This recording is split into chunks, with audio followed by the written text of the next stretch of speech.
Hello जय हिंद साथियों, स्वागत है आप सभी का सत्या एक्सीलेंट यूट्यूब चैनल पे। साथियों, आप भी इंतजार कर रहे थे कि आईटीआई पास आउट हो चुके हैं और वैकेंसी नहीं आ रही, सरकारी नौकरी की वैकेंसी नहीं आ रही, तो फाइनली आपका इंतजार खत्म हुआ क्योंकि उत्तर प्रदेश से राज्य विद्युत उत्पादन निगम लिमिटेड की तरफ से वैकेंसी का नोटिफिकेशन जारी कर दिया गया। जी हाँ, यूपीआरवीयूएनएल की तरफ से वैकेंसी का नोटिफिकेशन जारी कर दिया गया, जिसमें साथियों यहाँ पर आप किसी भी राज्य के रहने वाले हैं तो फॉर्म को अप्लाई कर सकते हैं। वैसे यहाँ पर ध्यान रखिएगा क्योंकि यहाँ पर पोस्ट की संख्या कम है और पदों की संख्या भी कम रखी गई है। ये वैकेंसी निकल के आ रही टेक्नीशियन ग्रेड सेकेंड के अंतर्गत, जो कि यहाँ पर आपको जो आपका यांत्रिक विद्युत और इंस्ट्रूमेंट के अंतर्गत वैकेंसी का नोटिफिकेशन जारी किया गया है। जिसमें जनरल के लिए 30 सीट खाली है, यांत्रिक के लिए और अन्य पिछड़ा वर्ग के लिए यहाँ पर 1 सीट खाली है, अनुसूचित के लिए यहाँ पर 14 सीट खाली है, एसटी के लिए 7 सीट खाली है, ईडब्ल्यूएस के लिए 5 सीट खाली है और भूतपूर्व सैनिक के लिए 2 सीट खाली है। स्वतंत्रता संग्राम सेनानी के मिश्रित के लिए यहाँ पर 1 सीट खाली है। दूसरे नंबर पे आपको पद देखने को मिल जाता है विद्युत का, जिसमें जनरल के लिए 56 सीट खाली है, अन्य पिछड़ा वर्ग के लिए 16 सीट खाली है, अनुसूचित जाति के लिए 24 सीट खाली है और अनुसूचित जनजाति के लिए 3 सीट खाली है और आर्थिक रूप से कमजोर के लिए यहाँ पर 11 सीट खाली है और भूतपूर्व सैनिक के लिए 6 सीट खाली है। स्वतंत्रता संग्राम सेनानी के आश्रित के लिए यहाँ पर 2 सीट खाली है। इंस्ट्रूमेंट की यहाँ पर बात करें साथियों, जो कि यहाँ पर इंस्ट्रूमेंट का जो सीट है इसमें जनरल के लिए एक भी सीट नहीं है और यहाँ पर ओबीसी के लिए 5 सीटें और एससी के लिए 5 सीटें, एसटी के लिए 1 सीट है और ईडब्ल्यूएस के लिए 1 सीट है। ईडीएसएम के लिए यहाँ पर कोई सीट नहीं है और न ही यहाँ पर डीएफएफ के लिए यहाँ पर जारी किया गया है। यहाँ पर ध्यान रखिएगा, इसमें जो सीट है इसको बढ़ाया भी जा सकता है और घटाया भी जा सकता है, क्योंकि यहाँ पर साफ तौर पे लिखा गया है कि उपयुक्त रिक्तियों की संख्या आवश्यकता अनुसार घटाने व बढ़ाने का अधिकार उत्तर प्रदेश राज्य विद्युत उत्पादन निगम लिमिटेड के पास सुरक्षित है। आगे यहाँ पर पढ़ेंगे तो इसमें कहा गया है कि उक्त पदों पर आरक्षण उत्तर प्रदेश राज्य के मूल निवासियों के हो अमूल्य है। अन्य प्रदेशों के अभ्यर्थी अनारक्षित वर्ग के अंतर्गत आवेदन कर सकते हैं। मतलब कि यदि आप अदर राज्य के रहने वाले, उत्तर प्रदेश के आप रहने वाले नहीं हैं, तो आप अनारक्षित वर्ग के अनुसार फॉर्म को भर सकते, कोई भी दिक्कत नहीं है। तो कहने का मतलब यह है कि किसी भी आप राज्य के अनुसार आते हैं, फॉर्म को भरना चाहते हैं तो फॉर्म को भर सकते हैं।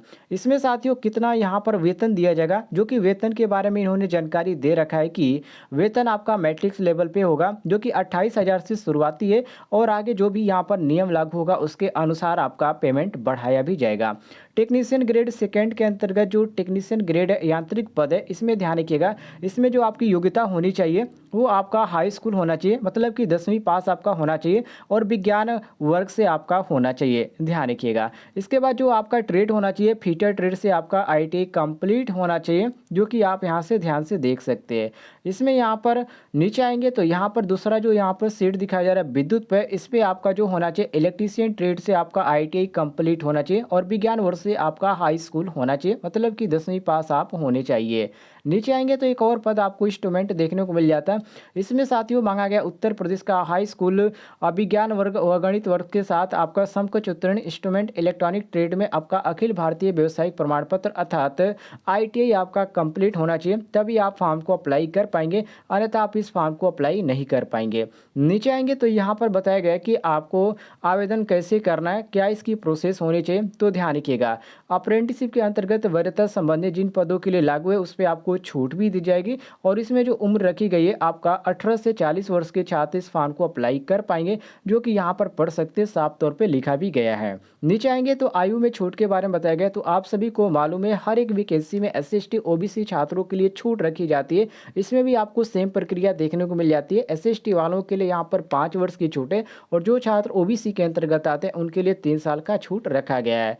नीचे आएंगे तो यहाँ पर आपको देखने को मिलेगा वेतन, जो कि टेक्नीशियन ग्रेड सेकेंड के अंतर्गत जो यहाँ पर आपको पेमेंट दिया जाएगा, कितना यहाँ पर दिया जाएगा, जो कि आवेदन शुल्क जो यहाँ पर रखा गया वो कितना रखा गया, तो इसमें ज़्यादातर आवेदन शुल्क रखा गया। देखिए इसमें यदि आप उत्तर प्रदेश के मूल निवासी और अनुसूचित जनजाति के अंतर्गत आते हैं या अनुसूचित जाति के अंतर्गत आते हैं तो 826 रुपये आपको पेमेंट देना है, जो कि जीएसटी सहित है। और अन्य श्रेणी के अंतर्गत आप फॉर्म को अप्लाई कर रहे हैं तो आपको 1080 रुपये यहाँ पर देना पड़ेगा, तो इस बात को ध्यान रखिएगा।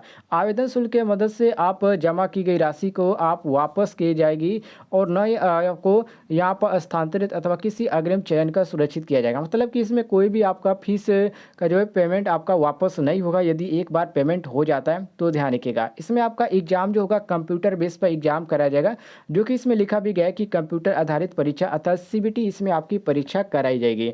और फॉर्म भरने पे आपको यहाँ पर 2 फोटोग्राफ, 2 समान फ़ोटो आपका होना चाहिए, जो कि सीबीटी जब आप एग्ज़ाम देने जाएँगे तो क्या-क्या आपको लेके जाना है, यहाँ पर सारी जानकारी दे रखी है। तो यहाँ पर अभी इसके बारे में बात नहीं करेंगे, जब इसका एडमिट कार्ड डाउनलोड होना शुरू होगा, उसके बारे में आपको जानकारी देंगे उस समय, तो आप ध्यान रखिएगा। और जितने भी लोग आप हमारे चैनल से जुड़ना चाहते हैं, नीचे आपको एक रेड कलर का बटन दिख रहा होगा सब्सक्राइब वाला, उसको दबाइए और बगल में घंटी वाला आइकन को दबाकर ऑल नोटिफिकेशन पे क्लिक कीजिए, तभी आपको हर एक जानकारी सही समय पे मिल पाएगी।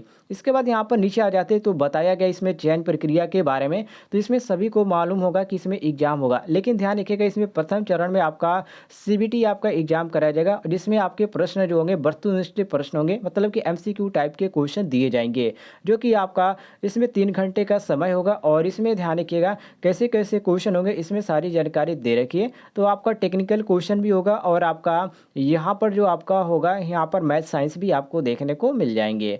नीचे आएंगे तो यहाँ पर ट्राई बेकिंग नियम दिए गए, तो इसको पढ़ने की आपको कोई भी जरूरत नहीं। आवेदन कैसे करना है, तो आवेदन आप जहाँ से फॉर्म भराना चाहते हैं किसी भी शॉप पे जाइएगा, वहाँ से आप फॉर्म भरा सकते हैं, कोई भी दिक्कत नहीं है। और इसका यदि आप नोटिफिकेशन डाउनलोड करना चाहते हैं तो लिंक आपको इस वीडियो के डिस्क्रिप्शन बॉक्स में मिल जाएगा, वहाँ से आप नोटिफिकेशन डाउनलोड कर लीजिएगा। और साथियों, ये जो फॉर्म भरने का जो स्टार्टिंग तिथि है वो आपका 12/7/2022 है, मतलब कि 12 जुलाई 2022 से आपका फॉर्म भरना स्टार्ट हो जाएगा। और इसका जो अंतिम तिथि रखी गई है वो 5/8/2022 रखा गया। तो 5 अगस्त 2022 तक ही आपका फॉर्म भरा जाएगा। जो भी छात्र फॉर्म को भरना चाहते हैं भर लीजिएगा, नहीं तो आपको दोबारा मौका नहीं दिया जाएगा। ध्यान रखिएगा इसमें यहाँ पर जो पेमेंट है आप क्रेडिट कार्ड और यहाँ पर आपका डेबिट कार्ड रखा गया है और नेट बैंकिंग के थ्रू आप इसका पेमेंट कर पाएंगे। और जो फीस जमा करने की जो अंतिम तिथि है वो भी आपका 5/8/2022 ही रखी गई है। तो आप फॉर्म भरते समय इन बातों का भी ध्यान रखिएगा।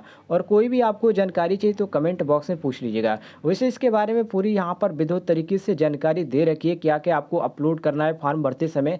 स्टेप 1 में आपको क्या करना है, तो स्टेप 1 में आपको सबसे पहले यहाँ पर एग्री करना है फॉर्म भरने का जो प्रोसेस है उसको आप सहमत है या नहीं है। उसके बाद आप एक रजिस्ट्रेशन करेंगे ईमेल आईडी और मोबाइल नंबर के थ्रू। और दूसरा स्टेप आपका जो होगा ईमेल आईडी रजिस्टर्ड, आप जो मोबाइल नंबर फिल करेंगे तो आपके मोबाइल पर या आपके ईमेल पर एक ओटीपी जाएगा। जैसे आप अदर फॉर्म को फिलअप करते हैं वैसे इसमें सारी प्रक्रिया, उसके बाद सारे डॉक्यूमेंट आपको अपलोड करने पड़ेंगे पीडीएफ में। यहाँ पर ये नहीं दिखाया गया कितना आपका केबी का होगा, लेकिन ध्यान रखिएगा हाँ यहाँ पर दिखाया गया साथियों जो साइज है आपका 200 केबी से, ठीक है 200 केबी 20 केबी से आपका 50 केबी कुछ यहाँ पर मांगा गया और यहाँ पर 10 केबी से 20 केबी यहाँ पर मांगा गया सिग्नेचर इमेज है। तो इन सारी चीज़ों को ध्यान रखिएगा। और अदर कोई भी आपको जानकारी चाहिए तो कमेंट बॉक्स में पूछ लीजिएगा, आपको जानकारी मिल जाएगी।